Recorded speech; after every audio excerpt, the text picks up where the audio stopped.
लोकशाहीचा गडा घोटण्याचा प्रयत्न, अतिक्रमण हटाव मोहिमेचे वार्तांकन करणाऱ्या पत्रकाराला जीवे मारण्याची धमकी, वारा ग्रामपंचायत माजली गुंडागर्दी.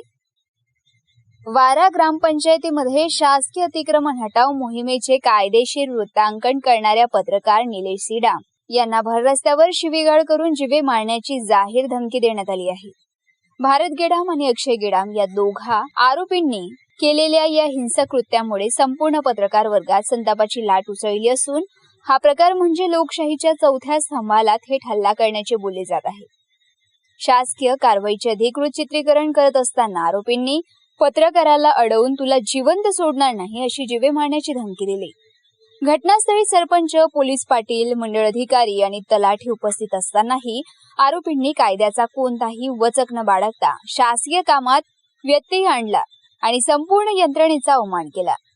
आरोपी भारत गेडाम हा शेजारील तेलंगणा राज्यात शिक्षक असूनही दारूच्या नशेत धुंद होऊन त्याने पत्रकाराच्या चारित्र्य हननाचा खालच्या पातळीचा प्रयत्न केला, जो अत्यंत संतापजनक आहे. कारवाई आटोपल्यानंतरही आरोपींनी पुन्हा अधिकाऱ्यासमोर जाऊन आम्ही कुठेही अतिक्रमण करू, काय करता येईल ते करून घ्या अशी दर्पोक्ती केली, ज्यामुळे या आरोपींना कायद्याची भीती नसल्याचे स्पष्ट होते. पत्रकार सीडाम यांनी ऑडिओ व्हिडिओ पुराव्यासह तक्रार दिली असून पत्रकार संरक्षण कायद्याअंतर्गत या गुंडांना तात्काळ अटक करून कठोर कारावासाची शिक्षा देण्याची मागणी केली आहे.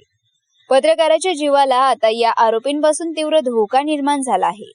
जर या गुंडांना वेळीच लगाम घातला नाही तर भविष्यात पत्रकारांवर होणारे हल्ले वाढण्याची भीती व्यक्त होत आहे.